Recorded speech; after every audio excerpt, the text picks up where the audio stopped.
I am really astounded by Samik's openness to discuss his mental health issues so that our listeners from across the world can benefit from his journey.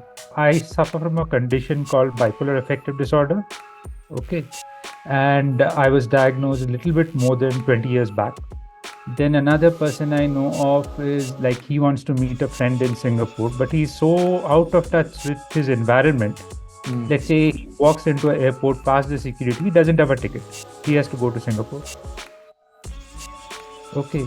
So that kind of psychosis or out of touch with reality happen. Hallucinations rarely happen in bipolar disorder mania. The high side of it, like hypomania is okay, but the danger is you can get into mania. So because mania, you're in out of touch with reality, your aggressiveness increases. Hmm. Okay.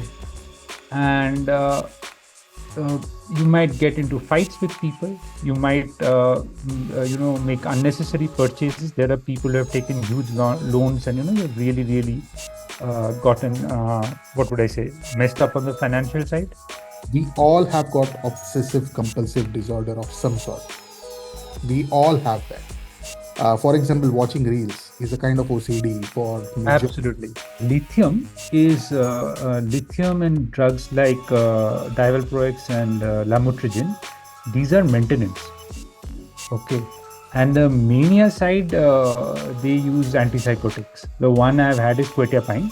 You take medicines, you're okay with the medicines, but your experience has not been that great, and you believe that the self care practices can augment the efficacy of medicines to a great extent. So, let's talk about the self care practices. What do you do? So that is the fundamental thing about a peer group. First of all, that that feeling that yes, we it's not like I'm not alone.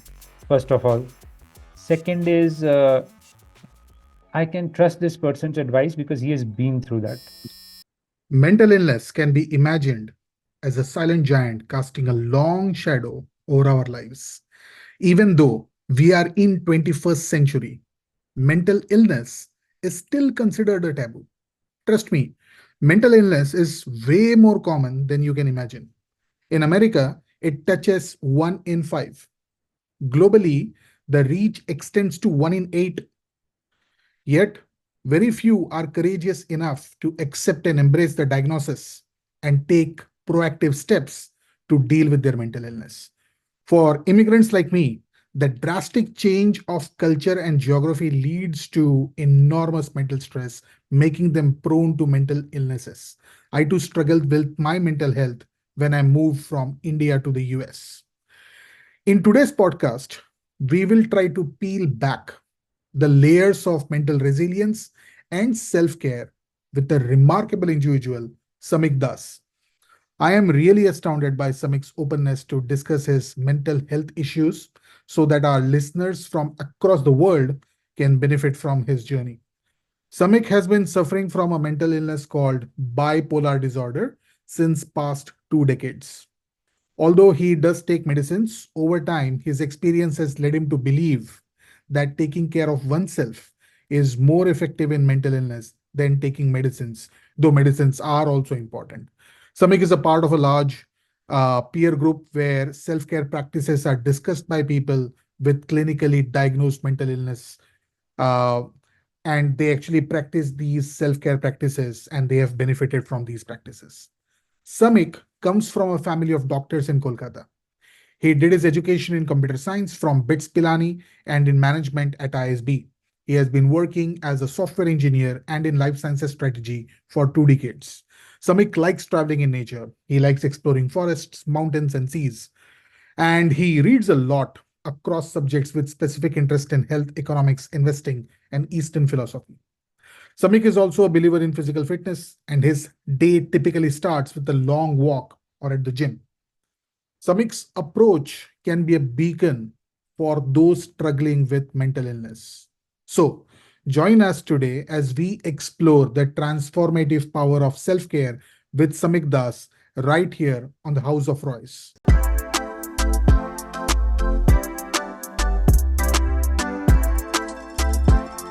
So, Samik, welcome to the House of Royce. Thank you so much, Sabir. All right. So let's first start with who you are, right? That's what our guest would want to know. Right. So, giving a very traditional introduction. Mm-hmm. So I am from Kolkata, which is a city in the east of India. Okay. I am born into a family of doctors. So both my father and mother are doctors. Father is a pediatric surgeon, mother is a pathologist. My elder brother is also a doctor, ophthalmologist, and my sister-in-law is a doctor. Okay. So that's how it is. And so I did my schooling in Kolkata till, the class 12, IIC and all that. After that, I studied in BITS Pilani. My engineering I did in computer science. And after that, I have worked for around 20 years, okay, with a break related to MBA. Okay, and these 20 years, most of it is in pharma and life sciences. Mm-hmm. And I would call myself a professional on the pharma commercial side. And little bit in the very beginning of my career was in software. So that is like the traditional, I mean, introduction. So, but more pertinently, what you said. So let me come to that. Okay, so I suffer from a condition called bipolar affective disorder. Okay, and I was diagnosed a little bit more than 20 years back. Right. So that would be like I was what, maybe 24, 25 years old. Mm-hmm. Right. And of course, this kind of disorders get diagnosed late because, as you know, it's very difficult for suppose somebody showing symptoms of these things. It's at first very difficult to understand, is he simply happy, simply sad types. And only things get, a symptom or an episode happens, which is a little bit debilitating or problematic, then you get diagnosed. So I would say I must have been diagnosed like once it has happened when I look back. I probably have been diagnosed, let's say 7 to 8 years late. So, I am, why again, this particular topic we are discussing is, as I said, I'm diagnosed with bipolar disorder for around 20 years. And it's a journey. Most of that journey is like, okay, something I have, my doctors are giving me medicines, Mm-hmm. lots of ups, downs, all kinds of stuff happening. And very, let's say 3, 4 years back, this change into self-care happened. Okay. Why did it happen? Because the episodes got, how would I say, very destructive for me and others. Mm-hmm. Okay. At least that's my perception of it. And at that point of time, I was almost, let's say, uh, forced or scared into doing something about it beyond medicines. Okay. Right. So this self-care thing for me is not so like I'm practicing for many, many years, but I would say 3, 4 years. And I have, uh, I would say it is not something which will take away your disease, Mm-hmm. right? But it really, really helps to manage. And my thought is that, if people like me who have like diagnosed reasonably on the, serious disorders of mental health, okay, so we practice these things. And if they at least give us some benefit, right? My thought process is that, maybe we should share. There is already a lot of stuff out there, if you read and you just take some time to study the science of it, study the psychology of it. There's a lot of stuff there and to learn. And maybe while we talk, certain things we say will be the same things. And so the only, different perspective I'm bringing in is that I know this certain of these things I have applied and they work for me. And, I know other people who apply these things and they work for me. So that is about me in the like just generally who I am and where how do I kind of fit in into this conversation, right? Yeah. So that's about me, Sudhir. No, thanks, Samik. So let me jump straight into the topic. You said that there was a point where you realized that you have to go beyond medicines because the medicines were not helping you. You had to have to try some of the strategies. How did you realize that you have reached that point? What were the symptoms? So tell me how it started and how did you take medicine and then how it improved and how you still went down and then you had to move away from medicines and try something else as well. No, I'm on medicine. So let me just, yeah, I get what you're saying, little bit of the journey, right? So as I said, I was diagnosed in 2003. Mm-hmm. Okay. So around that diagnosis, what happened was uh, I had a very good hypomanic episode, which, commonly we call a high, right? And What do it you was a mean? very, So a lot of people who are listening to you won't understand what hypomania okay, is. okay, okay, right. So, okay. So stepping back, Mm-hmm. bipolar disorder is a disease where you see extreme mood fluctuations. Mm-hmm. Everybody is happy, everybody is sad. That's normal. Sure. That's how life is, right? People with bipolar disorder can, and I'll talk through a little bit of it as I talk about the journey, but their experience of happiness and sadness is kind of little extreme, Mm-hmm. okay? And they, uh, these extremes, the downside of it, which is primarily depression, okay, it is a very, very low energy state. Okay, and it can, I mean, you can get to the situation that you are not able to get out of bed. Okay, everything seems very gray, right? And you just don't have the energy to get out of bed. And to the point of people thinking of self harm or even doing self harm, right? So on the other side, the happiness side, you feel a lot of energy. Okay, and the lot of energy manifests primarily in that you can run through months sometimes with like 2 3 hours of sleep, and you don't feel the lack of sleep. Okay, you're just running with full energy. However, uh, your view of reality gets distorted. There are two states of it. One is called a hypomania. So hypomania is the lower side of it. I would like, from personal experience, I would say uh, you are very happy.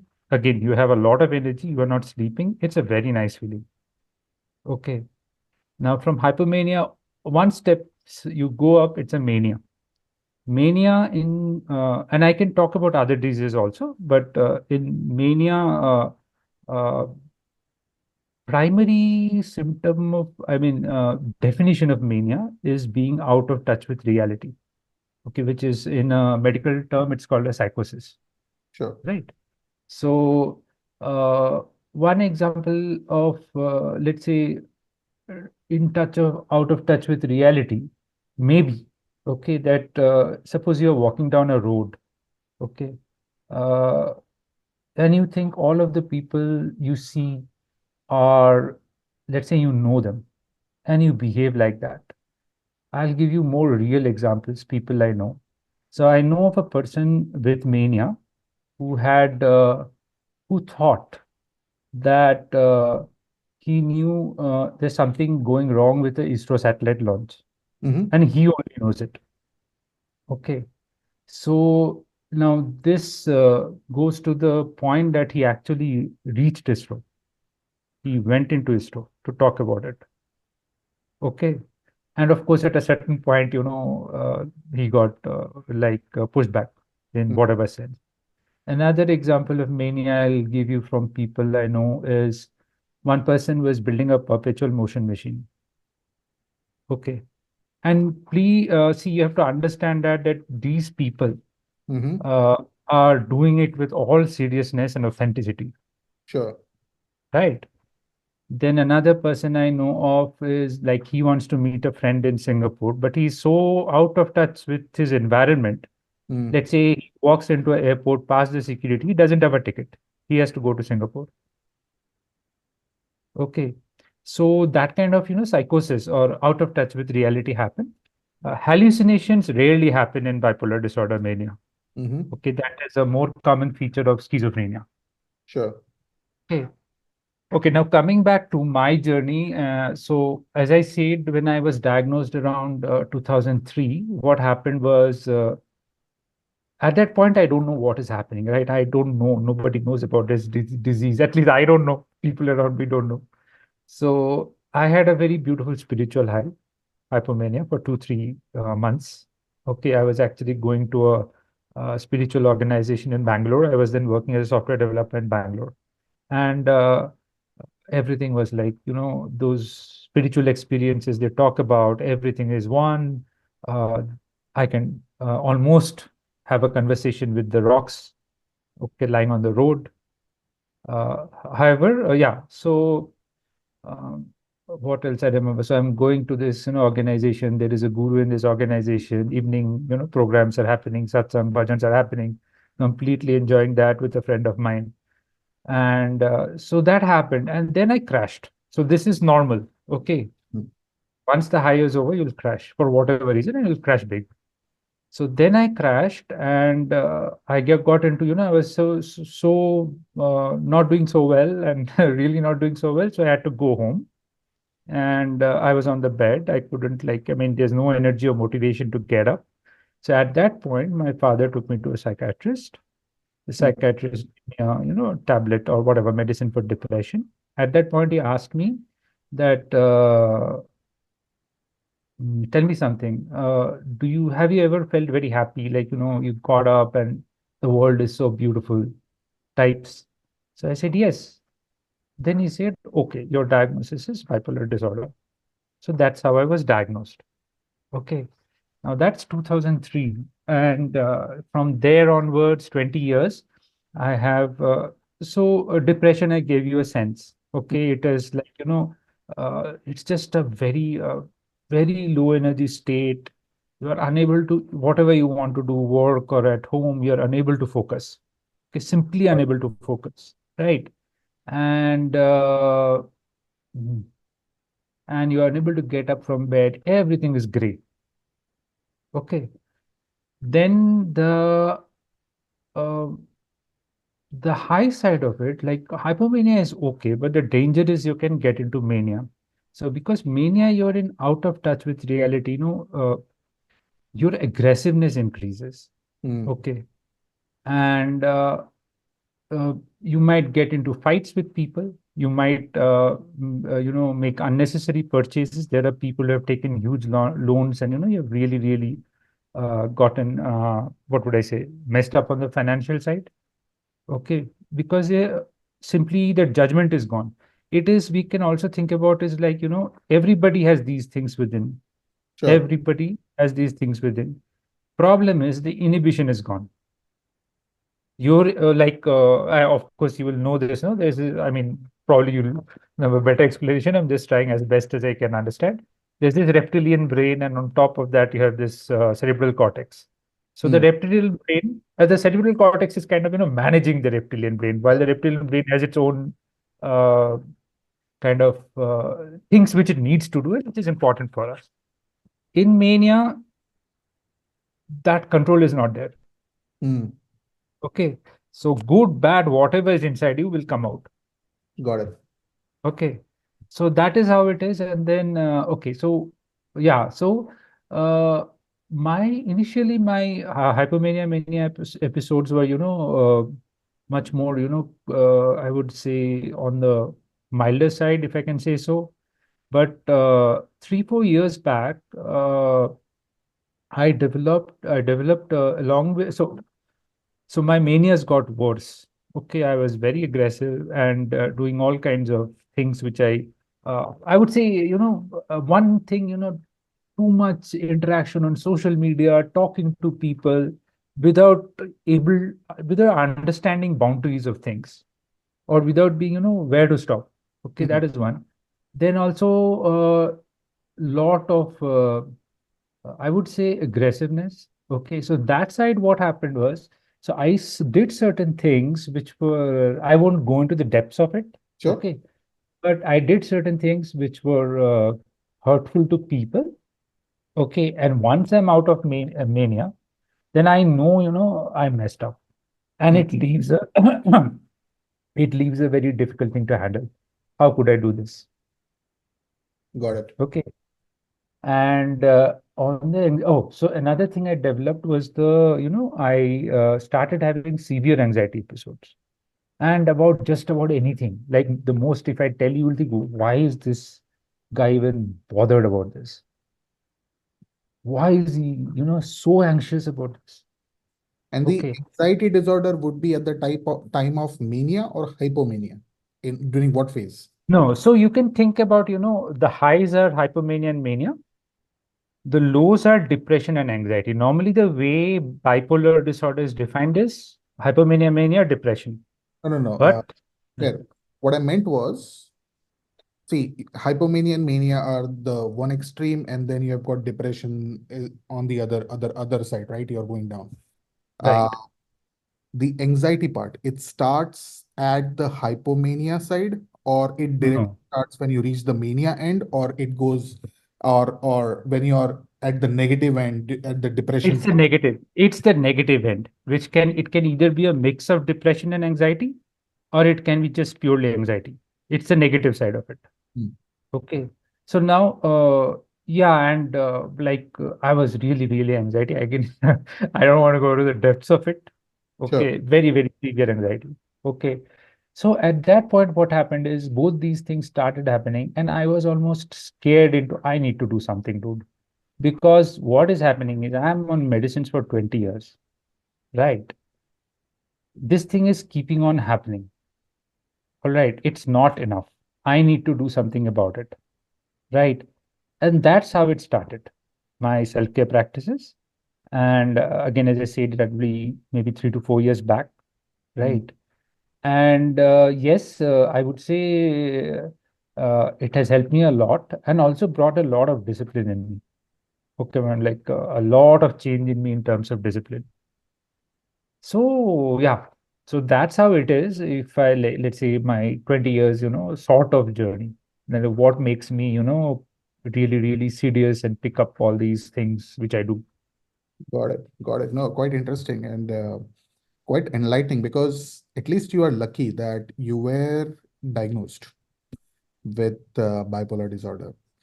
Uh, for a lot of people, they think that it is their personality. It is not Hmm. a disorder, it's a normal personality which is going on. And very honestly speaking, and this is not my words, my professor used to tell me that the difference between a psychiatric disorder and something which is normal is that whatever is normal, when it is stretched beyond extreme, that is when you start calling it as a psychiatric disorder. So, for example, Right. we all have got obsessive compulsive disorder of some sort. We all have that. For example, watching reels is a kind of OCD for major. Absolutely. Absolutely. So long as it is not hampering your normal interaction with your social structures around you, it's okay. But the moment it starts impacting those in a pathological way, that's when you call it as a, that's when you need an intervention, right? So, for example, even for bipolar, I think I have my own bipolar times. Every day is, for example, for everyone, it's a bipolar day. Right. In the morning, you have got lots of energy, you're fresh, your thought about the world is generally positive. You go to the office, you have a little bit of negative interactions here and there. Your energy is down by the evening. You have traveled. You're coming back from the office. The energy is really really low. And this time when you're coming back, you can be a bit negative about the world. You can feel a little bit depressed, but then it does not harm your routine life. It does not Right. harm the people around you. The moment it starts harming, you know that it has gone beyond the routine. It is no longer physiological bipolar. It is actually a pathological bipolar, and that's when we'll start terming at it as bipolar disorder. Even for women, by the way, I don't want to say this in a negative way, but depending on the hormone levels, depending on Right. Right. menstrual phase, Hmm. especially for women who are in their fertile age, there are certain days of the month where they are uh, depressed, and there are certain days in the month where they are elated. You won't call that as bipolar because that's normal physiology. However, if the interactions during those phases are really really impacting the social interactions, you will have to intervene. So I think in your case and in many cases where it is it is left unintervened, it is actually a bit pathological, because your interactions with your loved ones are actually impacting them. It's impacting their lives, and that's when you need to have some sort of intervention. Am I correct when I'm saying this? Yeah, I think because we have to understand that, all these diseases, there are no biomarkers, at Correct. least, at least, the way they're diagnosed. It's very symptomatic.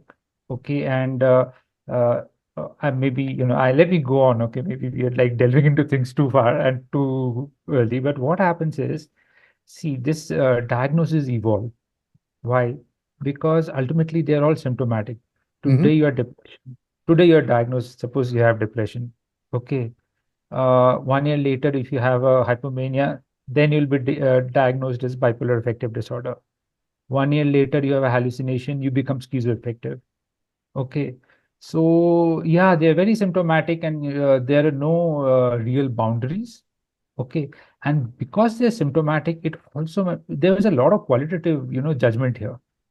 Okay. The doctor, where does he call it? Because even if you go for a scale, these are all qualitative scales. Absolutely. Right. So, it's almost like, let's say you and me, we have same behavior. You went to a doctor, hence you became, a person with bipolar disorder. I never went to a doctor, so I'm not. Correct. Exactly. So, yes, what you're saying is very right. But yes, there are extremes you can see, okay, this is not, normal, so to speak. But Yes. yeah, it is a stretching of the horizon. Yeah.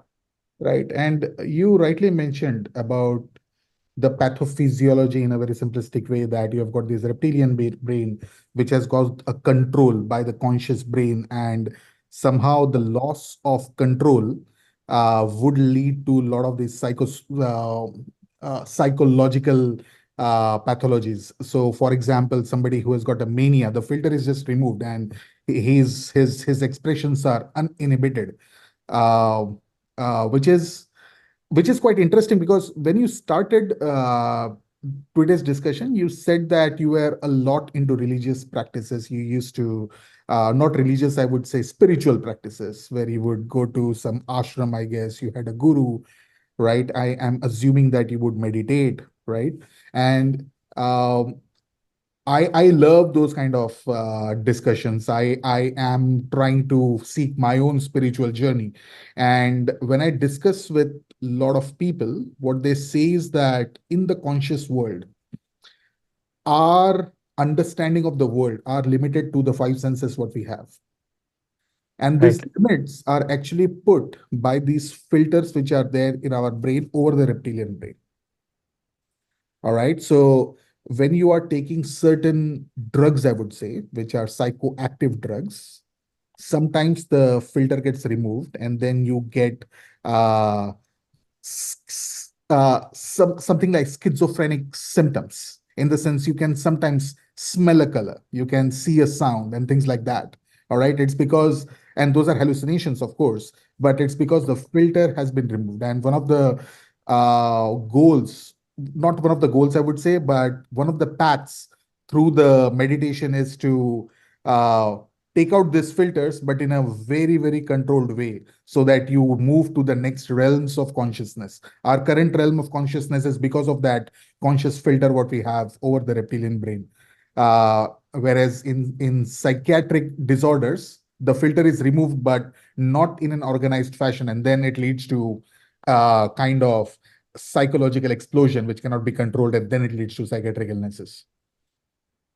Right. So let me add to that. Okay. Mhm. So all these organizations you will know, let's say the Vipassana, Art of Yeah. Living, Inner Engineering. Uh, what we should, I mean, I don't know if you're aware of this.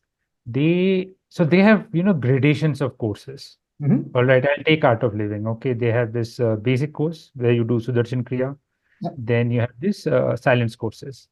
Now, in all silence courses across organizations, people diagnosed in psychiatric disorders are not allowed.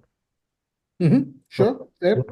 So why is that? Now, I couldn't find that answer from the organizations themselves, but my doctor, my psychiatrist, is an advisor to Art of Living. Okay. Okay. So the So what can you do and what can you not do in, let's say, meditative practices for people with, psychological or psychiatric disorders? So what happens is, as you were saying, this meditation is a look into things which are not known within the mind, right? Now, when a person uh, who has a mental illness is kind of trying to explore this unknown, uh, it is so anything anyway. What he's coming across is new. So his ability to judge whether this new thing is real or imagination is poor. Yeah. Okay, now what happens is, so hence he can get out of touch with reality. Hmm. Okay, that is why these organizations, at least not as the reasons given by these organizations, but as I see it, that is why these organizations are like very, maybe earlier they used to do and they have now got educated, right? So now, especially those long silence courses and all, so they don't kind of, if you want to come, you get a certificate from your doctor, he should take responsibility. Okay. But there are practices which are on the front end of meditation and spirituality, okay, which is not so deep, which is simply, let's say, mindfulness, focusing on your breath and all. These are very useful because it cleans up your mind, Sure. right? You're focusing on some one particular thing, so you're not your thoughts are kind of uh, getting released, but you're not there, so it calms you down. So that is very good. So I just wanted to share that also. So I don't know if it is a well-known perspective of, things that this is how it is. Like there are certain things, I'm not talking about normal people, but people with these conditions, they can do certain things, they cannot do certain things. Right. That's a nice perspective you shared that if you have a psychiatric um tendency, then it's difficult for the organized meditation centers to accept you in their programs, right? Uh, so, when you were going through your journey, you said that you were on medication, you are still on medication, right? Uh, Right, and there was a point when you felt that the medications would need an additional support in terms of some right, care practices. Why do you right. why did you feel so? In the sense, in spite of medication, you were getting more of these episodes more often? Uh, Yeah, so the episode, both intensity was worsening, okay, and also uh, I wouldn't say more often, maybe Mhm. regular. I mean, no change in frequency, but Mhm. the episode nature was worsening. Got it. Uh, Okay, can I ask what medicines you were taking? yeah. So I have had a mix of medicines. Okay, so let's say in a as a maintenance medicine, I have had lithium or divalproic sodium. Okay, uh, in depression, I have had escitalopram and a couple of other medicines. For anxiety, I normally haven't taken medicines because those medicines tend to be very addictive. Sure. Okay, so I try to avoid. Okay, so they are like SOS for me. Got it. Okay. Got it. Really SOS. Yeah. Yeah, because that's quite interesting. I have been out of practice and forget it. I'm not a psychiatrist at all. I just worked in some psychiatrist practice for some time. But what I understood was that lithium was meant for mania, so it would depress you down completely. It will Mm. de-energize you sort of. And then you have got other medications that you use when you are in the depression to uplift your mood, right? And all of these have got to do with a lot of neurotransmitters. And one of the neurotransmitter, what I know is serotonin. When serotonin is going up, you are elated. When the serotonin is going down, you are depressed. But that is where I'm generally a bit concerned when it comes to medicines. Not concerned, I would say. I still keep thinking that yeah, it should work, but then it should worsen as well. So, for example, if you are Right. uh, if you are on the mania side, I'm giving you lithium, I'm actually accentuating your depression. And when you move to depression, I give you another medication to improve your serotonin level. Suddenly, I'm pushing you towards mania. So what it would mean is that the interval between these two ends would keep on going down, down, down, down, down. And this is my impression. I'm not sure. I said I'm not a psychiatrist. I might be falsely giving false impression of these medicines, but I wanted your view on this because you have gone through the journey. Okay, so I'm telling you something, some part of his science, some part of his experience. Okay, so coming first to anxiety medicines. Okay, my personal experience is they're of no use, Mm-hmm. all right, other than being a sleeping pill when you're really, really tough to sleep. Mm-hmm. Okay, and I avoid them because they're very addictive, benzodiazepines. Okay, Sure. really, really avoid them. I know of people, I told you I'm part of a peer group. Okay, I know of people for whatever reason. Okay, let me be frank. I think whatever their doctor has done to them is not good. Mm-hmm. Whichever doctor they were seeing, those are not good medicines. Even if a doctor reads through some good institutes websites, they know we are not supposed to give that for more than 3 weeks, Mm. right? And okay, so I think anxiety is one of the conditions which is more amenable to self-care than anything else. Okay. It probably is better than medicines, Mm-hmm. self-care. Mm-hmm. Okay, clearly. Okay, then depression, again, my personal experience is I'm almost treatment resistant. Okay. Nothing ever happens. I mean, normally, uh, people will say, oh, it'll take some time, 4 weeks, 5 weeks, 6 weeks, whatever. It doesn't happen for me. Mm. Okay. Sometime it will go, but it is definitely not 4 5 weeks after taking antidepressant. Got Okay. it. So I'm more or less treatment resistant in that way. Uh, and I'll come to the science of it a little bit. Okay. So finally, see, okay, lithium and drugs like divalproex and lamotrigine. These are maintenance. Okay. And the mania side, they use antipsychotics. The one I've had is quetiapine, which basically puts you to sleep. Sure. Right. That is at least my experience is Yep. that. Right. It puts you to sleep. Okay. You can't, you're so drowsy, you can't do anything. Mm. Okay. Yeah. So whatever, I'm from life sciences background, so I am like obviously I've read up some here. Yeah, of course. Mm. So see that first of all, in depression, the serotonin theory is debunked. Okay. Okay, you know that, Mm-hmm. right? So it's been debunked for a long time. Like this conversation has gone for like maybe at least a decade, if not 2 decades. Sure. Okay. Yeah. So there is no correlation between serotonin levels and depression. First Okay. thing. Mm-hmm. Second is there is some study which shows long-term use of antidepressant reduces serotonin levels. Okay. Okay, so I have little bit read the theory of it, and it's like the body is basically adapting to your medicine, right? You want the serotonin to go up, the body is learning that, creating more receptors to pick it up, and it is going down. Something like that. Okay, exactly. I won't be able to tell you. Mm. Okay, so yeah. So but the point is that antidepressants still work experimentally. They've gone to clinical trials, but if you look into the trials, like if I pick up just one study, Mm-hmm. see, the one of the most commonly used antidepressant is escitalopram, right? So if you look at the response rate, escitalopram response rate, if it is for a particular trial, is 53% to be exact. Placebo response rate is 37%. Awesome. Placebo works as good as. Okay, almost. Yeah, Okay. almost. Absolutely. Yeah. Acha. Now, in experience, what you'll see is because these drugs, they don't have any science, known science behind them. The diseases themselves don't have any known science behind them. So what will happen is if I go with with the depression to a doctor, he'll first give me an escitalopram and Mm. say, see how it goes, 3 weeks, 4 weeks. Doesn't happen, he'll change that to a venlafaxine. Doesn't happen, he'll change that to some other thing. So it is completely hit and trial. Sure. Yeah. Okay.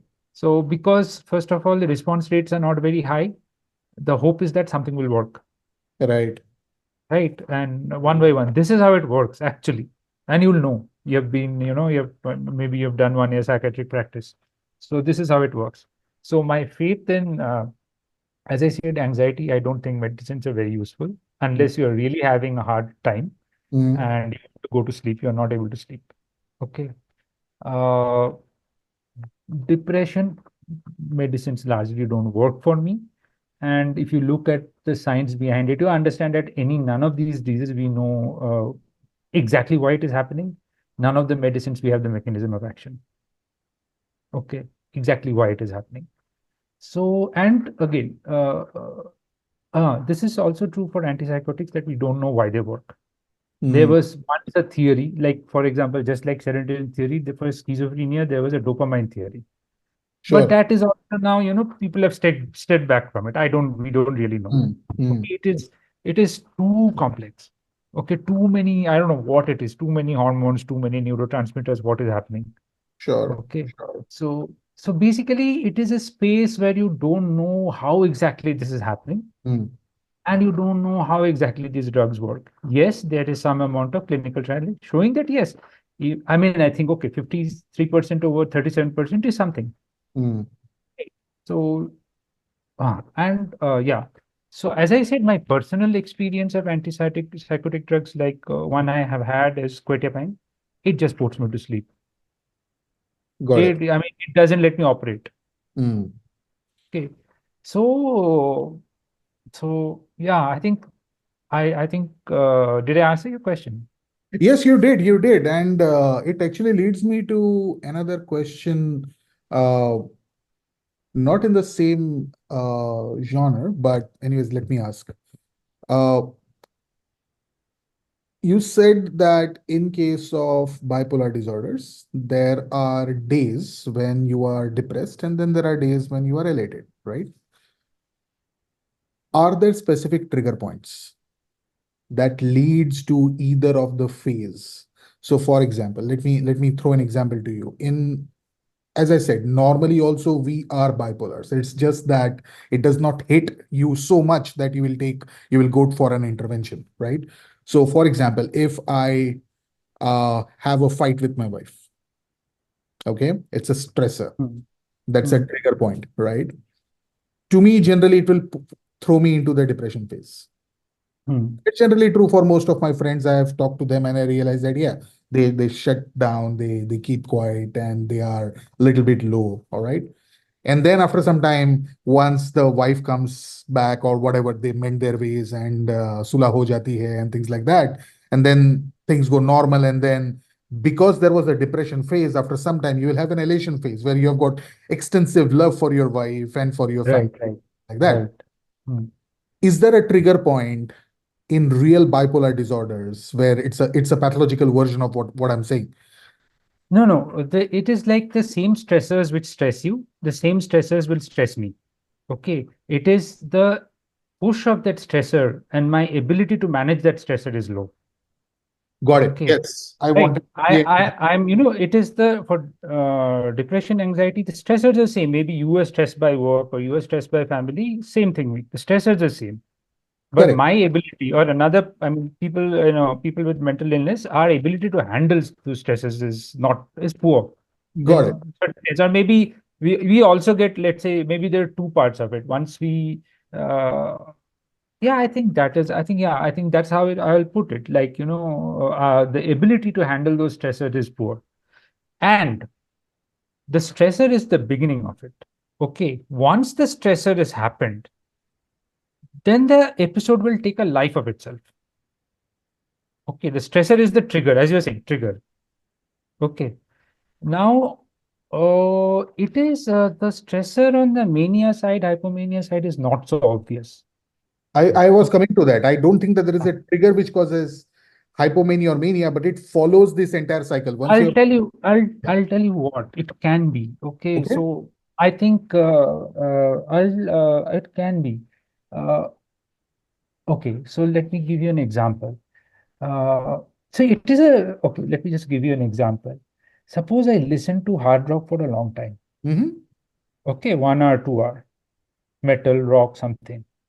It will give me a rush of thoughts. okay, It's a kind of trigger. towards Okay, mania. huh? Towards mania. Yeah. Ah, Okay. interesting. So don't take it up that hard rock is bad. Okay, No, I'm no, not it's not. saying. Of course, it's not bad, but I'm just saying Okay. I So you never have to thought of understand. What is it? It is a, acha, maybe there are many aspects. I'll say it's a high energy state. It is Uh-huh. also a thought rush stage. Sure. Like so many, like so many things happening in your head. So suppose for someone listening to, let's say hard rock or whatever he listens to, maybe Hindustani classical, okay, for a long Mhm. time, it can cause thought rush. Okay, Uh, and then it feeds into each other. Okay, now you're going high. The high makes you listen to more music, then you go more high. Okay.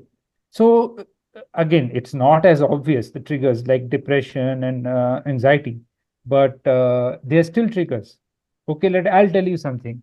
Uh, uh, suppose suppose a friend comes to me mm, for some advice on financial planning. mhm. Okay, and I advise her well for 1 hour. I know now. I know. Earlier, I was not so conscious about it. I know at that 1 hour I'll have a rush. Okay. Now I'm saying that doesn't mean this I'm going to mania, but I'm saying these things can build up. So as of now, people with bipolar disorder, they are also aware of these things. Like two of the things we keep a lookout for is sleep. Am I Sure. sleeping less? Am I sleeping less and still having more energy? Number two is am I spending unnecessarily? That's a hard one to figure out. Mhm. Third is, am I talking too much beyond what I normally do? Okay, these are some things, we try to keep a track of. So lack of sleep would also be a trigger for the negative part for the depression. Yes, so yeah, so it can, so lack of sleep is a more, okay, yeah, so these are, both cause and effect. Correct. Agreed. Yeah. Yeah. Yeah. So for mania, hypomania, lack of sleep is a cause and effect. For depression also, it's a cause and effect. The only thing is what, how is the rest of your day? Full of energy or full of tiredness? Got it. Got it. Right. Yeah. And one more question. So let's say you listen to hard rock music Hmm. and it was, let's say, a trigger for you for mania. Just Mm-hmm. for this example's sake. Mm-hmm. If that happens, Hmm. does the depression part also follows? Okay, that is, it is most likely to follow. Okay, but it is not immediate. That let's say the hypomania mania stage is for 1 month, 2 months, 3 months, whatever. After that, it is very likely to follow. Mm, interesting. See, I am now going to make a very, very wild correlation, and that's just Mm. based on what I heard from you and based on my experience with different set of patients, not psychiatric patients, because that's not my specialty. So I'm a diabetologist by background, and All I right. used to treat a lot of diabetes patients. And the only difference clinically I found between the patients and the non-patients is that a normal person can take sugar and handle sugar. It won't lead to immediate spike. It won't lead to immediate drop. Sugar to me is a stressor, and then the normal patient is able to handle that sugar. It leads to little bit of spike, and then when the sugar is not there, it goes down, but that is also moderate. In case of diabetics, when the sugar comes, the spike is super fast, and when the sugar is not there, the drop is also super fast. They get hypoglycemic really fast. The diabetics get hypoglycemic very fast. Hmm. Now, the correlation what I'm trying to make is in case of bipolar disorder, the stressor, whatever the stressor might be, which can be a fight with your wife or whatever, or lack of sleep, right? Normal people are able to handle that to a large extent, whereas Right. people who have got bipolar, they want to handle, but unfortunately their resources are thin, and because of Right. which they fall into the realm of psychiatric illness. Uh, Right. it's a wild correlation, but again, I think the biology they all manifest similarly, whether you're talking about a mental biology or whether you're talking about the physiological biology. But Right. it's interesting. Thank you, thank you, thank you for this discussion. It has sparked quite a curiosity in me. I'm going to do a lot of research on this All uh, right. Thank you. Thank you. Awesome. All right. So Just let's, yeah, go, sorry, go on.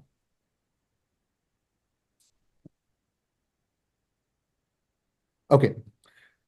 You wanted to say something? no, actually, nothing. Yeah, let's go ahead. Yeah. All right. So let's then move to the self care practices that you vouch for so much. And what I understood in summary is that you take medicines, you're okay with the medicines, but your experience has not been that great, and you believe that the self care practices can augment the efficacy of medicines to a great extent. So let's talk about the self care practices. What do you do? Right. So see, my day has a schedule of self-care. Mm-hmm. Okay. And so like maybe let me talk through that. Okay. So I go to the gym. Okay, that is Mm-hmm. something I started after that, when I decided I need to do something. Okay. And morning I go to the gym. It is extremely important to me. Okay. Extremely important to me. Okay. There is this thing about, controlling of bad hormones, releasing good hormones. But more importantly, right now, I'm fine. Okay. So when I go to the gym, what happens is I am exerting myself, whether I'm running or I'm lifting weights. Because I'm exerting myself, I don't, I mean, I don't have the scope to think. How will I think? Mm. My entire focus is on the body. I'm tired. I'm to a certain extent exhausted. Okay, I'm trying to focus to lift a weight. So one part is the science again, but from my experience, I'm telling you, this is a fundamental relief from depression and anxiety because these are related to thoughts, and we need a thought-free space. Sure. Okay, so exercising provides that thought-free space. If we can build it up to a certain level of exertion, no, there is no way to think. Mm. And when I'm very, very like, I'm having severe episodes, whether it's depression, it's tough, severe anxiety, those are the 1.5 hours, of the day that is like I look forward to. Those 1.5 hours, and let's say 1 hour after that. Because at that time, I am unable to think. Even Nice. if I wish to think, I can't think. Okay. Nice. Okay. Right. So that is a experiential, I mean, say, one is the science of it. Okay. And this is something I can intuitively tell you. Sure. Okay. See, science is So, good for theories. If it doesn't work, yeah. it's of no use, right? Yeah. Okay. Yeah. So that is one core thing. So I think if you look at, and again, I am now getting out of this, psychiatric illness and all. I am Sure. also talking about, what everyone should do, in my opinion. Okay. Okay. Everyone should take those, like, these are the two fundamentals. Okay. Everyone should, in whatever sense, work out for 1 hour in the morning. Mm-hmm. That is the fundamental of mental health. Physical health, that is the driver of all mental health. Okay. So as I said, it creates a space in the mind, and I'll tell you exactly what happens very experientially. If you little work out, no, throughout the day, there are little, the entire concept of working out is there are little stresses in the body which happens, and the muscle is supposed to build back. That's how you build a body, Right. build the muscles. Now, what happens is if you are working out to that extent, which is not much, it is not like a lot. What is happening? Also throughout the day, you have an awareness of the body because there's some stretch, some pain, Yeah. something, right? And that also helps you to be there. We say mindful in meditation, mindfulness of the present. Okay, so in the gym, out of the gym, in the gym, so you have to be mindfulness of the present. Out of the gym, when you're, there is this stretch, burn the body, it's almost like a mindfulness of the body. It Okay. enables you to do that to a certain extent. Okay. So I think, okay, that is a very fundamental piece. The other side of the fundamental piece is uh, sleep well. Okay. So sleep according to your circadian rhythms first. That is what your biology is asking you to. Okay. Uh, Sleep, I mean, regular sleep. Then before sleep, wind down. Don't keep the mobile aside. Don't even keep the mobile inside your bedroom. 2 hours before, do not touch any electronics. because anything I do is giving me a thought rush. I need to calm down. I Mm, need to go sleep. Okay. And always sleep in complete dark. Okay. And see, I'm saying these things, it is not easy to follow. All of us have our, compulsions of life and work. Okay. But these are the two fundamental things of maintenance. If you call it maintenance treatment, sure. Sleep and exercise. right? Sleep and exercise. Yeah. Okay. Do you also meditate? I see. I used to regularly meditate long time back.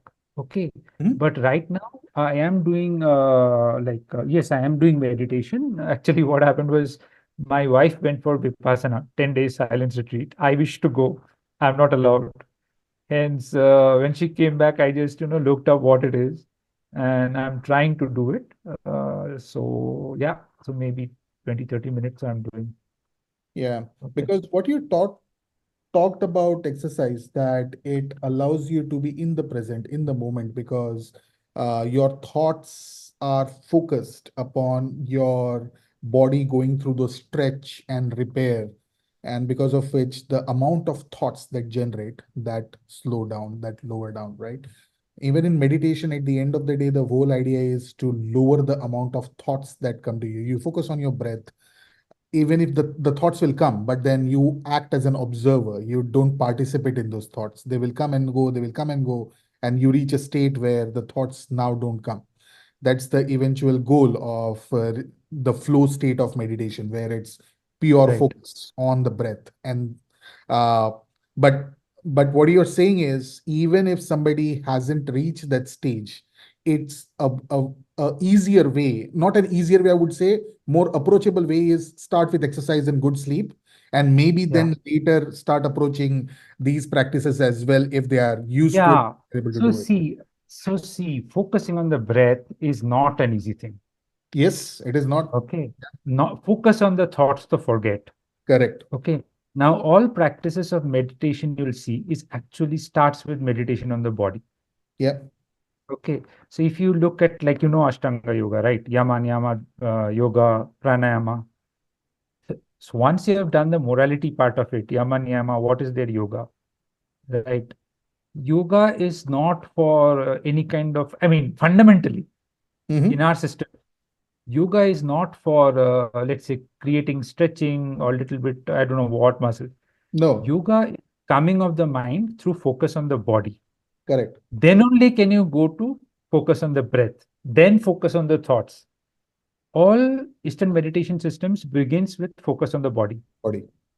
Okay, so even in Buddhism, if you see, Buddhism, they start with focus on the breath, but actually they consider breath as a part of the body. Correct. Right. So, but if you look at, so I'm doing Vipassana, no? So what they do is, so they start with a, let's say some amount of focus on the breath to build sharp concentration. After that, they move to focus of the body. They have a, like, behind all of that, they have a theory of Buddhism and all, why you're doing this. But if I look at it at a very superficial surface level, things are to focus on the body because there's nothing like body to get you in the present. Thoughts itself are taking you away into the future and the past, right?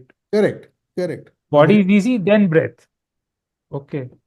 So so I think, yeah, so I'm not even going there. Of course, I think fundamentally, if you want to heal, you have to do meditation because otherwise, we are a little bit trying, surface level activities. One is like physical activity, sleep. If you get into, let's say, cognitive behavioral therapy, Mm. you are trying to fight thoughts with thoughts.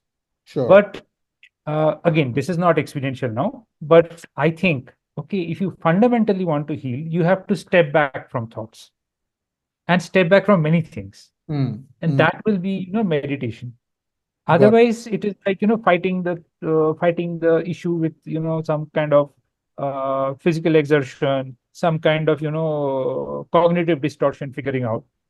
But I believe, I'm not sure because I haven't done this, that fundamentally, if you want to do, ultimately the game will be saying that, okay, those are thoughts, right?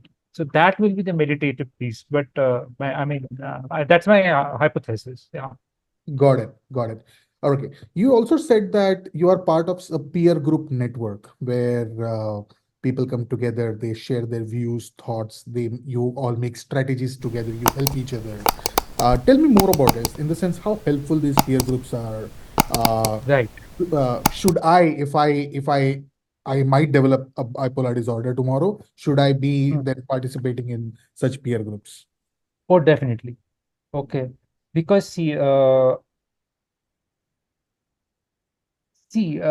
whether it's true or not, okay, only a person who has gone through stuff like me can understand what I'm going through.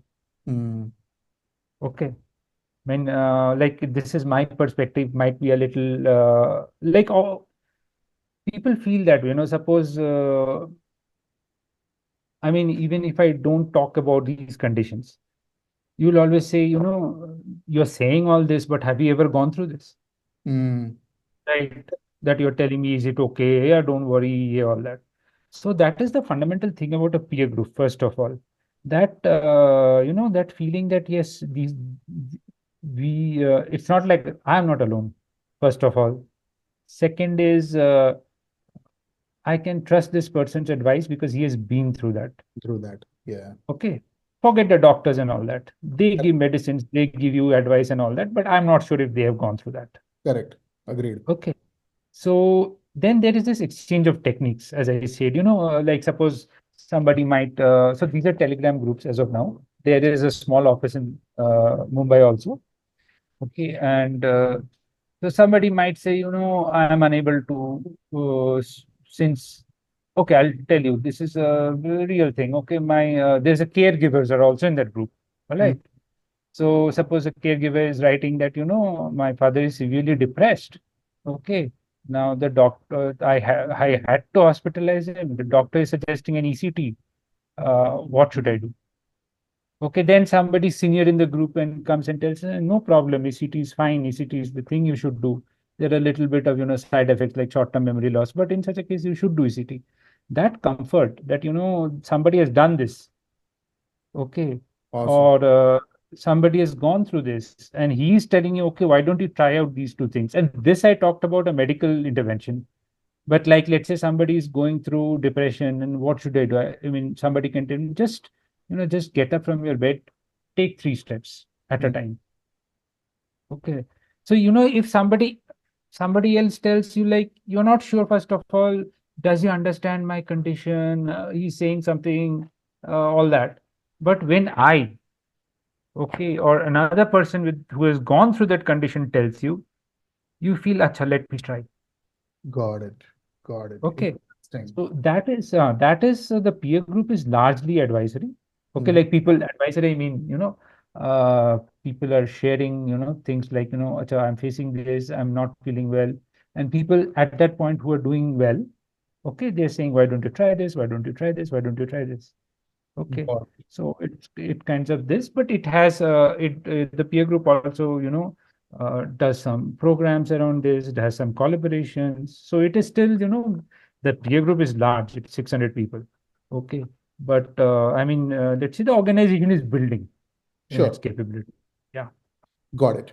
One last question for today, and this is Hmm. about role of family. So if you have an ideal family around you who is supporting your condition, how would you define those properties that make that family ideal? In the sense that what kind of support you would Hmm. expect an ideal family to give that family member who is suffering from bipolar disorder, so that his episodes are controlled? Or does it really matter? That's the first question, actually. No, no, Does it definitely I'm matters. sure it matters, but I have not gone through it, so you would be a Okay. better person to tell me. Yeah. So, Subit, I don't know how to answer this question. See, Mhm. basically, it boils down to understanding. Sure. Okay. So, uh, the family members have to understand that you have some, I wouldn't say even they have to understand the disease. They just have to understand and be there for you. Okay. Okay. That's all. Okay. And They can't, are there sorry. behaviors which actually worsen the situation for somebody like you? If are there certain behaviors, let's say I'm suffering from bipolar, is there Huh. something my wife does or my mom does or my dad does which actually worsens my condition? So see, okay, again, difficult to answer. See, you need peace in your home for definitely. You need don't need stressors. Mhm. Okay, so maybe that comes out of the from understanding part of the family members themselves. Okay. By the way, so even if they see they need another challenge I've seen happening is many people don't accept that such a disease exists. Right. Okay, so then it becomes a challenge. I've seen, like, why are you taking medicines? Why are you going to this doctor? Okay, things are getting better now. Like many people are talking about all these Sure. things. Uh, so I think, yeah, I'll just put it down to, understanding. Okay, and support. I can't, I think, talk beyond that. And okay, yeah, so uh, because of the amount of chaos we can create, okay, that is a serious amount of understanding. It's not just an understanding. Okay, that's a serious amount of understanding. And uh, on the other side, I think we also have to understand, and this is not maybe well appreciated, that living with such a person is very stressful. Mm. Okay, living with a person with such kind of illness. So it is also very important that the health of the caregiver be taken care of. Right. Okay. Right. And it is also the responsibility of the person with this disease that he understands that. Got it. Okay, fine. When you are in like episodes and all is fine, but in between episodes you have a responsibility, Got it. Absolutely. right? Absolutely. Yeah. Okay. So the definitely the caregiver also needs self care and other practices for him or herself. Cool. No, Samik, this has been a wonderful, wonderful discussion with you. I never had such kind of episode in my podcast series at the House of Royals. Uh, you see, this channel is meant for advising the immigrants who are moving from India to US, and we all go through a lot of stressors. Of course, there is a flowery part to the to this immigration, but behind the scenes there are a lot of stressors, and it leads Right. to mental challenges, a lot of mental challenges. And uh, I'm sure that after viewing this episode, a lot of people will gain understanding into this extremely common mental disorder which we ignore, which we might be suffering from, but we are not getting diagnosed from it. And I learned a lot from you. I never had the perspectives that you shared today, so I'm really, really thankful to you, Samik, for spending your time over here. You have always been a dear friend of mine. We have worked together briefly earlier in Chennai, and I still have fond memories of that. But thanks a lot for spending your time over here. I would just like to understand from you, how was your experience when you were discussing with me in this podcast? Um, uh, yeah, I think discussing with you is always very interesting because you're so, well read and very, I find, what would I say? Like, when uh, two people come who think a lot, who study a lot, who are curious. So it's always fun discussing with you. And yeah, I enjoyed it. Yeah. Thank you. Thank you so much, Samik, for your time. Yeah. And I hope I would be able to see you again for some other episode, for some other topic on our podcast. But thanks a lot for your time. Thank you. Thanks, Ubi. Thank you. Bye. Bye.